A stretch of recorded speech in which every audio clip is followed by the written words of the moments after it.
यहाँ सबसे पहले लिखिए वर्ण की परिभाषा। वर्ण की परिभाषा। वर्ण क्या होता है? भाषा की सबसे छोटी इकाई को वर्ण कहते हैं। जो भी भाषा होती है उसकी जो सबसे छोटी चीज़ होती है ना, जिससे भाषा शुरू होती है, उसको वर्ण कहते हैं। ठीक है, सबसे छोटी चीज़ भाषा की जिससे भाषा शुरू हुई तो उसको वर्ण कहते हैं। संस्कृत भाषा में 46 वर्ण होते हैं, 46 और हिंदी में 52 और अंग्रेजी में 26 वर्ण होते हैं, 26 अल्फ़ाबेट्स जिनको बोलते हैं। वैसे हिंदी में 52 होते हैं। संस्कृत भाषा के 46 वर्ण, 13 इसमें स्वर वर्ण होते हैं और 33 इसमें व्यंजन वर्ण होते हैं। 13 और 33 हो गए 46। मतलब संस्कृत भाषा के जो 46 वर्ण हैं दो भागों में बंटे हुए हैं, एक स्वर और दूसरे व्यंजन। ठीक है, दो ही भागों में बटे, एक स्वर दूसरे व्यंजन। और स्वर वर्ण की जो परिभाषा है, डेफिनेशन ऑफ स्वर वर्ण क्या है? वो ऐसे वर्ण जिनके उच्चारण के लिए अन्य वर्णों की आवश्यकता नहीं होती, उन्हें हम स्वर वर्ण कहते हैं। इनको बोलने के लिए ना किसी और की ज़रूरत नहीं पड़ती, ये खुद ही बोले जाने वाले होते हैं, इसलिए इनको क्या कहते हैं? स्वर। स्वर क्या होती है? आवाज़। मतलब ये आवाज़ ही होती है जिसको हम लोग लिख लेते हैं। तो इसको लिखेंगे कैसे? तो लिखने का जो एक तरीका है उसको कहते हैं स्क्रिप्ट, कहते हैं इंग्लिश में, है ना। तो हिंदी में, संस्कृत में जिसमें लिखते हैं हम लोग, लिखने के तरीके को देवनागरी लिपि बोलते हैं, इसमें लिपि बोलते हैं लिखने के तरीके को। और व्यंजन वर्ण की परिभाषा क्या होती है? जिन वर्णों के उच्चारण के लिए हमें स्वर वर्णों की जरूरत पड़ती है, आवश्यकता होती है, अर्थात जो बिना स्वर वर्णों की सहायता के नहीं बोले जा सकते, उसे व्यंजन वर्ण कहते हैं। ये पता ही है आपको। अब स्वर होते हैं 13 स्वर होते हैं। और स्वर भी देखो बंटे हुए होते हैं, ऐसा नहीं है कि 13 स्वर बोल दिया तो हो गई बात, नहीं। इसमें भी कुछ छोटे स्वर होते हैं, कुछ बड़े स्वर होते हैं और कुछ छोटे और बड़े का मिश्रण होता है। जैसे छोटे को बोलते हैं लघु, छोटे को क्या बोलते हैं? लघु। लघु होता है छोटा, और बड़े को बोलते हैं दीर्घ, दीर्घ होता है बड़ा। यहाँ लिखा था लघु स्वर वर्ण। तो लघु स्वर वर्ण कौन कौन से होते हैं? अ, ई, उ, री और री। ये जो री देख रहे हो आप, ये संस्कृत में ही होता है, हिंदी में नहीं होता, इसलिए यहाँ पर स्वर 13 होते हैं। ठीक है, तो ये कितने हो गए? 5 ही हुए ना, 1 2 3 4 5। इसकी काउंटिंग से हमें कोई मतलब नहीं है, इसको समझना है कि इसको बोलना कैसे। अ, ई, उ, री और री। उसी तरह से दीर्घ स्वर वर्ण होते हैं। दीर्घ, दीर्घ मतलब बड़े। बड़े कौन से होता है? ये जो आ है इसी का बड़ा हो जाता है आ, ये ई है इसी का बड़ा हो जाता है ई, ये ऊ है इसका ही बड़ा हो जाता है ऊ, ये री है इसी का बड़ा हो जाता है री। अब हिंदी में ये वाला री भी नहीं रहता, ये वाला तो होता है, ये वाला नहीं होता। एक तो ये, एक तो ये दोनों बढ़ गए तो 11 और 2 हो गए 13। इसी तरह से होते हैं 13 स्वर वर्ण। अब ये क्या लिखा हुआ है? री इस तरह से लिखा है। हिंदी में तो हम ऐसे लिखते हैं तो हो जाता है री। अब बड़ा री बनाने के लिए इसके नीचे ऐसे करना पड़ता है री, ये बड़ा हो गया, इसको दीर्घ कहते हैं, दीर्घ री, है ना। 5 और 4 9 हो गए, अब बचे हमारे पास 4 और, तो इनको हम मिश्रित दीर्घ स्वर बोलते हैं। मतलब इसमें क्या होता है कि लघु और दीर्घ दोनों मिल जाते हैं, तो इस तरह का एक नया अक्षर बनता है, एक नया वर्ण बनता है, ए ऐ। अब इसको ए नहीं बोलेंगे, इसको ए ऐ बोलेंगे, उसको ओ, इसको औ बोलेंगे, औ, ए ऐ ओ औ। इस तरह से टोटल हो गए 5 4 9 और 4 13। ठीक है, ये हमने पढ़ लिए हैं। अब बात करते हैं आगे व्यंजन वर्णों की। ये है व्यंजन वर्ण। तो व्यंजन वर्ण में भी बांटा हुआ है। किस किस में बांटा हुआ है? पहले तो जो 25 अक्षर हैं उनको कहते हैं वर्गीय व्यंजन। वर्गीय व्यंजन, इनके वर्ग होते हैं, जैसे यहाँ क वर्ग, च वर्ग, ट वर्ग, त वर्ग, प वर्ग। अब ये जो वर्ग शब्द है इसको समझ लो। वर्ग किसे कहते हैं? वर्ग, वर्ग होता है ग्रुप। ठीक है, ग्रुप, जिसको हम लोग समूह भी कह सकते हैं, समूह, जिसको हम लोग क्लास भी कह सकते हैं, सेक्शन भी कह सकते हैं, सेक्शन। ठीक है, अब इस वर्ग में पहला अक्षर जो है वही इस क्लास को रिप्रेजेंट कर रहा है, इस वर्ग को रिप्रेजेंट कर रहा है, इसलिए इसको कहते हैं कवर्ग। इसमें चा पहला है तो इसको चवर्ग, इसमें टा पहला है तो टवर्ग। तो इनको बोला नहीं जाएगा बिना स्वरों की सहायता के। तो ये जो भी लिखे हुए हैं इनके नीचे ना एक ऐसे चिन्ह लगा हुआ है, चिन्ह ऐसे, इसको कहते हैं हलंत। क्या कहते हैं? हलंत। ये हलंत है। हलंत का मतलब आधा अक्षर। ऐसे लिखें या ऐसे लिखें, बात एक ही है। अब इसको बोला ही नहीं जाएगा, तो बोलने के लिए इसमें हमें स्वर मिलाना पड़ेगा। जैसे का में अगर हम कोई भी स्वर मिलाते हैं, कोई भी मिला लेते हैं, सबसे पहला स्वर ही मिला लेते हैं अ, तो अब इसको हम लोग इस तरह से लिखेंगे। अब ये जो हलंत नीचे दिख रहा है आपको, ये यहाँ नहीं दिख रहा, तो ये अब इसको हम बोल सकते हैं क्योंकि इसमें स्वर घुसा दिया हमने। वैसे ही जो भी 13 स्वर हैं वो 13 के 13 हम इसमें मिला सकते हैं। ठीक है, उसी तरह से ये आ गया। उसके बाद हमारे पास क ख ग घ ङ।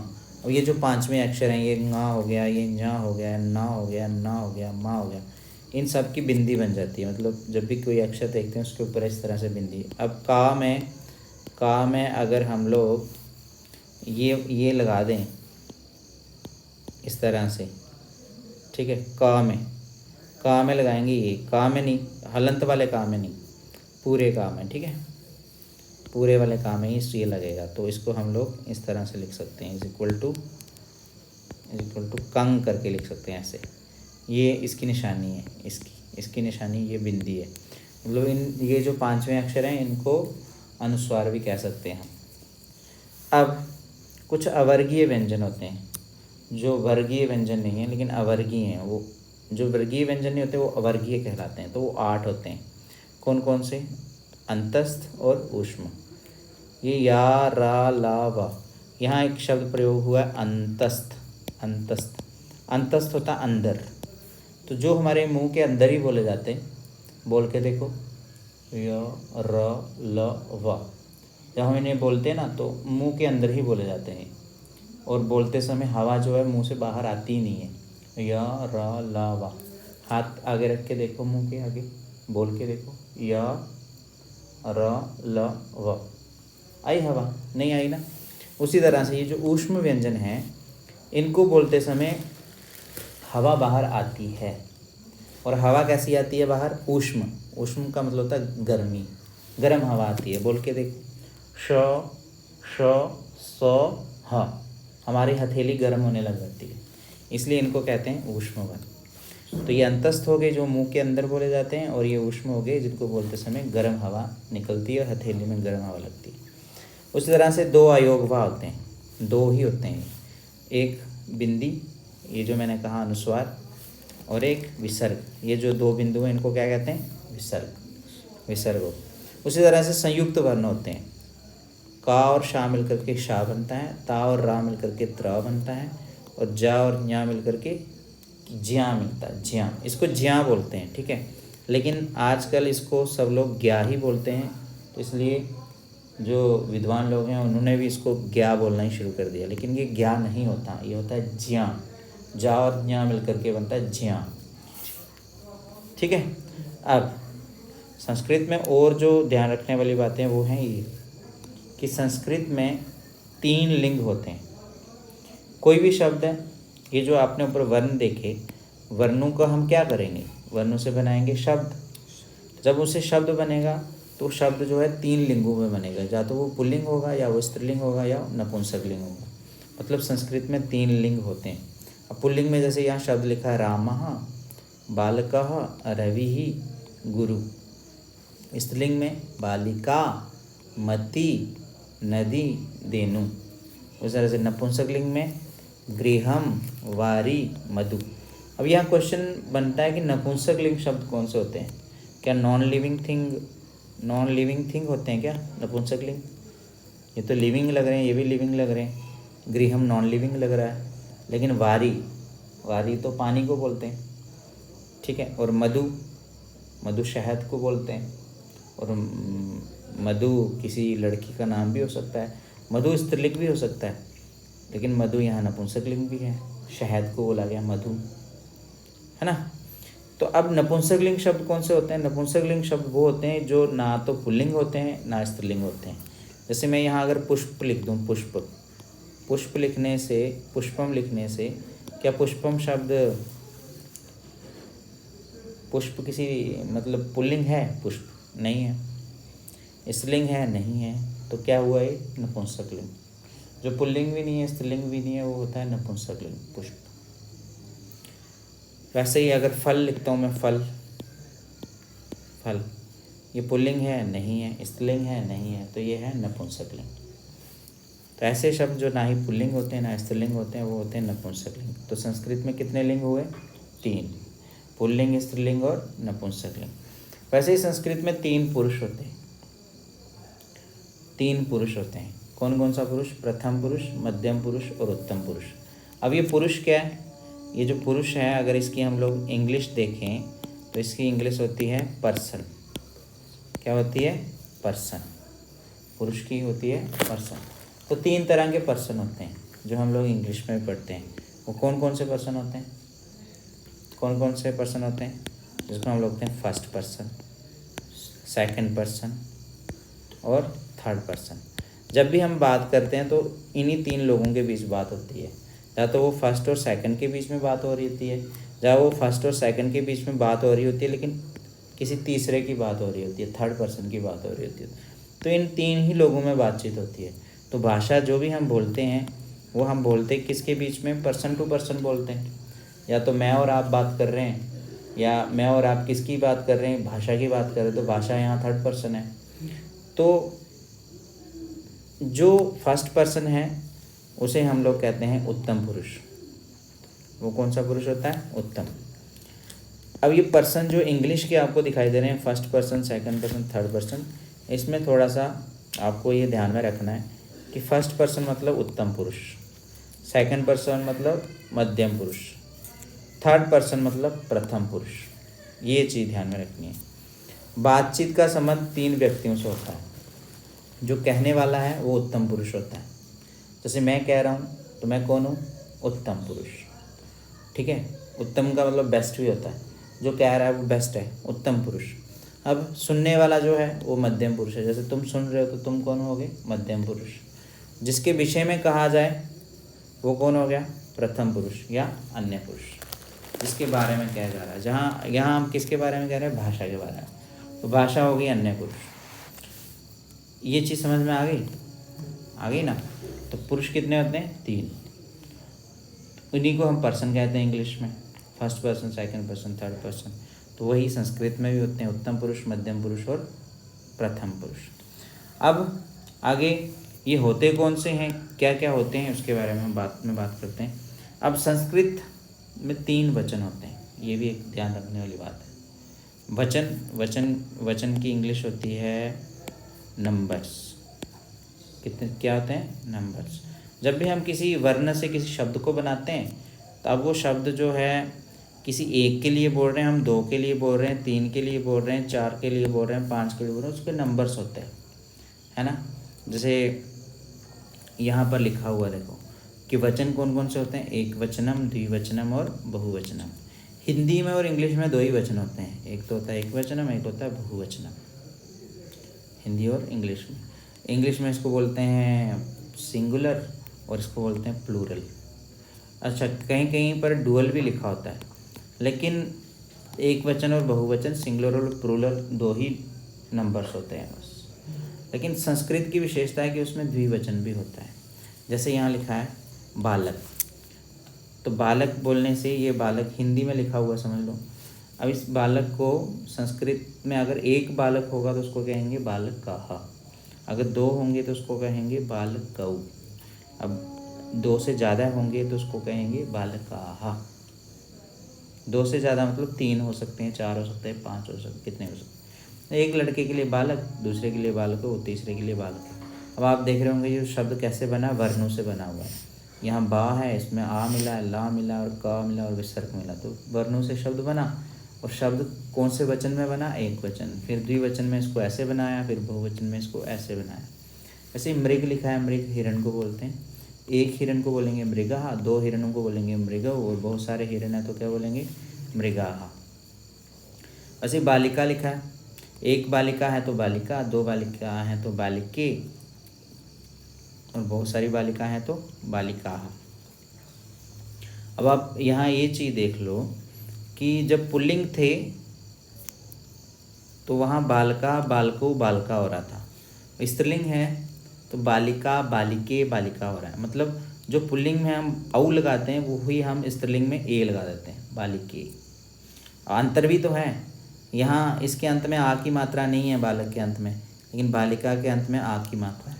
तो इसलिए इसके जो एक वचन द्विवचन बहुवचन है वो अलग अलग होते हैं, अलग अलग तरह से लिखे जाते हैं। वैसे ही लता, लता लते लता। अब लता मंगेशकर लड़की का ही नाम है, लता किसी लड़की का ही नाम होता है, तो ये भी स्त्रीलिंग है, तो ये भी वैसे ही लिखा है जैसे बालिका बालिके बालिका, वैसे लता लते लता। अब फलम जो है वो नपुंसकलिंग है, तो ये अलग तरह से लिखा जाता है। फलम फले फलानी। फलम मतलब एक फल, फले मतलब दो फल, फलानी मतलब बहुत सारे फल। वैसे पुस्तकम पुस्तके पुस्तकानी, एक पुस्तक दो पुस्तकें बहुत सारी पुस्तकें। अब एक और चीज़ है संस्कृत में, वो है संस्कृत भाषा में छठ कारकः भवन्ति, 6 कारक होते हैं। ठीक है, कौन कौन से कारक होते हैं ये यहाँ पर उसके नाम दिए जा रहे हैं। जैसे कर्ता कारक होता है, कर्म कारक होता है, करण कारक होता है, संप्रधान कारक होता है, अपादान कारक होता है, अधिकरण कारक होता है। अब ये कारक कहाँ पर इस्तेमाल होते हैं? जब हम किसी शब्द को बना लेते हैं, किसी शब्द को हमने बना लिया, जैसे बालक शब्द आपने देखा, उपमृग शब्द देखा, बालिका देखा, उनको हमने बनाया, तो उसका जो रूप है ना वो बदलते रहेगा। जैसे मैं यहाँ लिखता हूँ, हिंदी में ही लिख के बता रहा हूँ, जैसे मैंने लिखा बालक, बालक, बालकों लिख दिया मैंने, बालकों, बालक से ही बना बालकों, और इसके साथ ने भी लगा दिया। वैसे ही बालक और भी बदलेगा, बालक, बालक के लिए भी लिख दिया मैंने। अब ये शब्द किसके लिए प्रयोग किए जा रहे हैं? बालक के लिए कर रहे हैं ना। तो अब ये सब इसके रूप बदल रहे हैं, किसके? बालक के। तो यही जो बालक के रूप हैं ये सिर्फ और सिर्फ 7 विभक्तियों में लिखे जाते हैं, मतलब 7 लाइन्स में लिखे जाते हैं। ठीक है, 7 लाइन्स में लिखे जाते हैं उसके रूप। जैसे एक लाइन में आपने पढ़ लिया बालका बालको बालका, दूसरी लाइन में वही बालक जो है बालका बालको बालका नहीं लिखेंगे, कुछ अलग तरीके से लिखेंगे। मतलब कुल मिला के 7 लाइन्स में उनको लिखना है। तो जब हम 7 लाइन्स में 3 लिखेंगे तो 7 × 3 करके 21 आ जाएंगे उसके टोटल रूप्स। तो 21 रूप बन जाएंगे उसके। रूप होते हैं मतलब चेहरे। बालक को हम 21 तरीके से बोल सकते हैं संस्कृत में। तो हर बार जो लिखा होगा उसका मीनिंग हर बार बदल जाएगा, चेंज होगा। ये नहीं है कि 20 बार बालक बालक बालक लिख दिया, नहीं, हर बार उसका मतलब अलग होगा। ठीक है। अब वैसे ही संस्कृत भाषा में 7 विभक्तियाँ होती हैं। ये जो विभक्तियाँ हैं यहाँ पर भी लिखी हैं, देखो, प्रथमा विभक्ति, द्वितीय विभक्ति। तो कारक और विभक्तियों का सीधा सीधा संबंध होता है। जैसे 7 कारक थे वैसे ही, जैसे 6 कारक थे वैसे ही 7 विभक्तियाँ होती हैं। इसमें एक विभक्ति जो षष्ठी विभक्ति है ना, वो यहाँ आपको दिख ही नहीं रही होगी, इसमें षष्ठी विभक्ति नहीं दिख रही होगी, है ना।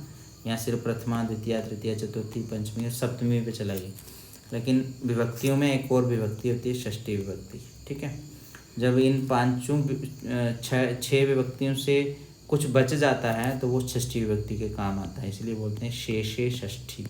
जो सब कुछ बच जाता है जब अंत में, तो षष्ठी विभक्ति के लिए प्रयोग होता है। शेषे षष्ठी बोलते हैं, षष्ठी। तो ये हो गया। अब जैसे एतत् शब्द है, एक शब्द है एतत्, संस्कृत में एक शब्द है एतत्। एतत् का मतलब होता है यह, ये मतलब है एतत् का। अब एतत् में जो है पुल्लिंग भी होगा, स्त्रीलिंग भी होगा, नपुंसकलिंग भी होगा, तीनों होंगे। जैसे पुल्लिंग में लिखा जा रहा है, ये देखो, एषः। एषः मतलब होता है ये, और ये पास के लिए होता है। जैसे ये कोई चीज़ है आपके पास में पड़ी हुई है, आपको कहोगे एषः ये, एषः ये। तो एतो मतलब ये दोनों, क्योंकि एक वचन में हम कहेंगे ये एक वचन हो गया, और 2 होंगे अगर तो हम बोलेंगे एतो, ये 2, और अगर 2 से ज़्यादा हुए तो हम बोलेंगे एते, ये सब। अब ये पुल्लिंग के लिए बोल रहे हैं हम लोग। वैसे ही दूरवर्ती, वैसे ही ये चीज़ आपको पास में दिख रही है, यही चीज़ अगर यहाँ दूर में दिखे आपको कहीं, तो उसको बोलोगे सहा वह, तौ वह दो, ते वह सभी। सहा तौ ते, पास के लिए और दूर के लिए। अब ये सर्वनाम शब्द है। सर्वनाम इसको इसलिए बोलते हैं क्योंकि ये संज्ञा नहीं है। संज्ञा मतलब कोई नाम नहीं है ये। इसको समझने के लिए आप इस तरह से देखो, जैसे लिखते हैं राम खा रहा है, राम खा रहा है। तो ये राम क्या है? संज्ञा है। संज्ञा मतलब नाम। मेरी संज्ञा क्या है? मेरा नाम। आपकी संज्ञा जो होगी वो आपका नाम होगा। तो जो भी नाम है इस दुनिया में, नाम तो बहुत सारे नाम, वो सारे नाम संज्ञा कहलाते हैं। अब इसकी जगह पे क्या हम राम ना बोल करके कुछ और बोल सकते हैं? तो हम बोल सकते हैं, क्या बोल सकते हैं? वह खा रहा है, वह खा रहा है, या यह खा रहा है, ऐसा ही बोल सकते हैं। या कौन खा रहा है, ऐसा ही बोल सकते हैं। अब ये जो राम की जगह पे शब्द आ रहे हैं, इनको सर्वनाम बोलते हैं। मतलब संज्ञा की जगह पे जो शब्दों का प्रयोग किया जाता है उसको क्या कहते हैं? सर्वनाम। तो ये सर्वनाम है, ये जो हमने पढ़े ये सर्वनाम। अब प्रश्न बनाने के लिए भी कुछ शब्दों की ज़रूरत पड़ती है। जैसे हम इंग्लिश में पढ़ते हैं ना इंटेरोगेटिव वर्ड्स, तो वैसे ही संस्कृत में भी होते हैं। जैसे संस्कृत में एक शब्द रूप होता है जिसका नाम होता है किम। अब किम बोलने से इसका पुल्लिंग भी होगा, स्त्रीलिंग भी होगा, नपुंसकलिंग भी होगा। शब्द रूप जब बोल देते हैं, शब्द रूप का मतलब शब्दों के रूप। तो किम के पहले तो 7 विभक्तियों में अलग से होंगे, फिर 7 विभक्तियों में अलग से होंगे, फिर 7 विभक्तियों में अलग, मतलब पुल्लिंग में अलग, स्त्रीलिंग में अलग, नपुंसकलिंग में अलग। 7 को 3 से मल्टीप्लाई करेंगे, 21 इसमें होंगे, 21 इसमें होंगे, 21 इसमें होंगे। तो मतलब कुल मिला के प्रश्न बनाने के लिए, कोई भी क्वेश्चन बनाने के लिए, मैं पढ़ता हूँ, मैं पढ़ता हूँ। अब इसी को हम क्वेश्चन बनाएंगे, मैं क्या करता हूँ। तो क्या के लिए हमें संस्कृत में शब्द चाहिए कुछ, तो उसको अगर शब्द चाहिए आपको तो किम शब्द के रूप आपको याद करने पड़ेंगे, उनको देखना पड़ेगा। ठीक है। तो यहाँ पुल्लिंग वाले लिखे हुए हैं, एकवचनम, द्विवचनम, बहुवचनम। जैसे कहा, कऊ, के। कहा मतलब कौन या क्या, कऊ मतलब कौन दो या क्या दो, के मतलब कौन सब या क्या सब। इसका मतलब ये भी होता है किसने, किन दो ने, किन सब ने, लेकिन पुल्लिंग। उसी तरह से संस्कृत में एक अस धातु होता है, धातु। अभी एक नया शब्द आ गया धातु। पहले तो ऊपर आ गए थे शब्द रूप, अभी आ गया धातु। धातु रूप अलग चीज़ है। शब्द जो हैं दुनिया में जितने भी नाम हैं वो सारे शब्द रूप में आ जाते हैं, शब्द रूपों में आ जाते हैं। इनकी 7 विभक्तियाँ होती हैं। दूसरे नामों के साथ जो क्रिया हैं, क्रिया इन्हीं को धातु रूप कहते हैं। धातु रूप मतलब वर्ब्स, जितनी भी वर्ब्स हैं दुनिया में सारी धातु रूपों में हैं। जैसे यहाँ एक वर्ब है अस, जिसका मतलब होना भी तो एक क्या होती है? क्रिया होती है। तो इसमें इस तरह से होता है, देखो अस्ति हैं, स्तः 2 हैं, संति बहुत सारे हैं। तो एक वचनम, द्विवचनम, बहुवचनम, इसका भी एक वचन, द्विवचन, बहुवचन होता है। लेकिन धातुओं का जो संबंध है वो पुरुषों से होता है, विभक्तियों से नहीं। तो पुरुष 3 होते हैं। तो यहाँ ये कौन सा पुरुष है? ये प्रथम पुरुष है, अस्ति, स्था, संति। इसका मध्यम पुरुष अलग होगा, असि, स्था, स्था। उत्तम पुरुष अलग होगा, अस्मि, स्वा, स्मा। तो तब जाकर के ये अस धातु का लट लकार पूरा होगा। अब ये लकार क्या है? लकार मतलब टेंस। लकार का मतलब होता है टेंस। अब टेंस कितने होते हैं? प्रेजेंट, पास्ट और फ्यूचर, 3 ही टेंस होते हैं। तो 3 ही लकार होंगे? नहीं, लकार होते हैं 10। टेंसों के अलावा लकार और भी बहुत जगहों पर प्रयोग होते हैं। इसलिए लकार का सिर्फ मतलब टेंस नहीं होता, कुछ और भी मतलब होता है। ठीक है। तो ये हमें संस्कृत अगर हम लोग बेसिक सीख रहे हैं तो हमें ये बेसिक जो बातें हैं इनका पता होना चाहिए। जब इनका हमें पता चल जाएगा तो हम संस्कृत आगे आने वाली कितनी भी मुश्किल संस्कृत है उनको हम अच्छे से पढ़ सकेंगे। तो बेसिक क्लियर होना बहुत ज़रूरी है। तो आज हमने क्या क्या सीखा, क्या क्या पढ़ लिया हमने, कि सबसे पहले हमने पढ़े वर्ण, है ना, वर्ण क्या होते हैं, फिर वर्णों की परिभाषा, व्यंजन क्या होते हैं, फिर जो स्वर वर्ण होते हैं 13, उनमें कौन कौन से स्वर होते हैं, लघु होता है, दीर्घ होता है और मिश्रित होते हैं। व्यंजन वर्गों में बंटे होते हैं, फिर कुछ बिना वर्गों के भी होते हैं, अंतस्थ ऊष्म, फिर अयोगभावी होते हैं, बिंदी और विसर्ग, संयुक्त वर्ण होते हैं। लिंग कितने होते हैं संस्कृत में, 3 होते हैं, वो भी पढ़ लिया हमने, है ना। फिर पुल्लिंग में कुछ शब्द रूप, स्त्रीलिंग में, नपुंसकलिंग में पढ़े। फिर संस्कृत में 3 पुरुष होते हैं, प्रथम मध्यम उत्तम। हम जब बात करते हैं कहने वाला, सुनने वाला और जिसके बात में बात कर रहे हैं वो, तो संस्कृत में 3 वचन होते हैं, एक वचन, द्विवचन, बहुवचन। जैसे बालक बोलेंगे तो बालका, बालको, बालिका। तो उसी तरह संस्कृत में 6 कारक होते हैं, कर्ता, कर्म, करण, संप्रदान, अपादान, अधिकरण। संस्कृत भाषा में 7 विभक्तियाँ होती हैं। और एतत् शब्द के बारे में बात की, थोड़ी थोड़ी प्रश्नवाचक शब्दों के बारे में बात की, अस धातु के बारे में बात की। तो ये बेसिक है। अब इसी बेसिक को हम लोग क्या करेंगे, थोड़ा सा वास्ट करेंगे, थोड़ा फैलाएंगे इसको।